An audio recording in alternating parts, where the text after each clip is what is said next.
Dans la maison de mes chats, en fait. À chaque fois que j'ai du temps libre ou alors quand je travaille en administratif, que je dois par exemple rédiger des communiqués de presse ou des choses comme ça. En fait, à chaque fois que j'ai un petit peu de temps pour moi, eh bien, je viens le passer ici avec mes chats, voilà, qui sont mes bébés. À 33 ans, Edwige Diaz vit en union libre, sans enfant, dans le Nord-Gironde.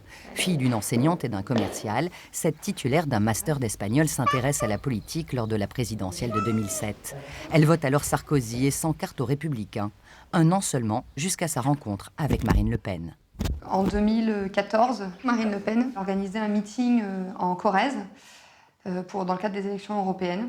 Et je me suis dit, bon, tiens, je vais aller voir pour voir. Et là, quand je l'ai vue arriver sur scène, ça a été, j'ai eu le poil qui s'est hérissé, les larmes qui sont montées aux yeux, et je me suis dit, ok Edwige, c'est ça que tu veux faire, donc vas-y. Depuis, cette chargée de développement dans une entreprise privée est devenue membre du bureau national du RN. Elle a remplacé Jacques Colombier à la tête de ce parti en Gironde, où elle est élue conseillère régionale, conseillère municipale et communautaire à Saint-Savin-de-Blaye, sur ces terres rurales où elle s'est installée voilà 5 ans. C'est mon attachement, c'est aussi pour cette raison que je me bats pour améliorer le quotidien des habitants. Parce que, je vous dis, ils subissent la désertification de la ruralité, les conséquences de l'ultramétropolisation et les conséquences directes des politiques néfastes qui sont menées par Emmanuel Macron. Bonjour monsieur, pour le Rassemblement national, pour les élections régionales. Ah, très bien. Oui, de la lecture intéressante. Ouais, je vais voter pour vous, ne vous inquiétez pas. Merci, on compte sur vous. Une campagne de terrain pour décliner le programme national du RN au niveau régional. On va y arriver. Vous avez vu les sondages là pour la région. Hein. Le RN est au coude à coude avec Alain Rousset. Hein.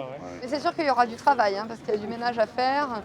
Et puis il faut redresser la barre parce que... Tout est à refaire. Ah, c'est sûr qu'il y a beaucoup de choses à refaire. Hein. Ouais. Et je considère que les régions doivent être au service et doivent accompagner la politique de l'État stratège. Et l'État stratège, c'est ce que Marine Le Pen veut mettre en place dès l'année prochaine. Avec comme priorité le désenclavement rural, l'immigration et la sécurité. Quand vous êtes président de la région, que vous avez un budget de 3 milliards d'euros, vous arrivez à mettre en application vos politiques. Et donc la sécurité, elle passera par exemple par la sécurisation aux abords des lycées, elle passera aussi par donc, la sécurisation des transports. On peut envisager de créer une police des transports de manière à ce que les usagers se sentent en sécurité. Nous pouvons réhabiliter les commissariats par exemple. Nous pouvons aussi investir pour l'équipement des policiers. Ça c'est possible, ça se fait dans d'autres régions. Pourquoi ça ne se fait pas en Nouvelle-Aquitaine, je ne sais pas. Soutenue par Marine Le Pen, Edwige Diaz incarne la nouvelle génération du Rassemblement national. Elle mène là sa première campagne comme tête de liste au régional.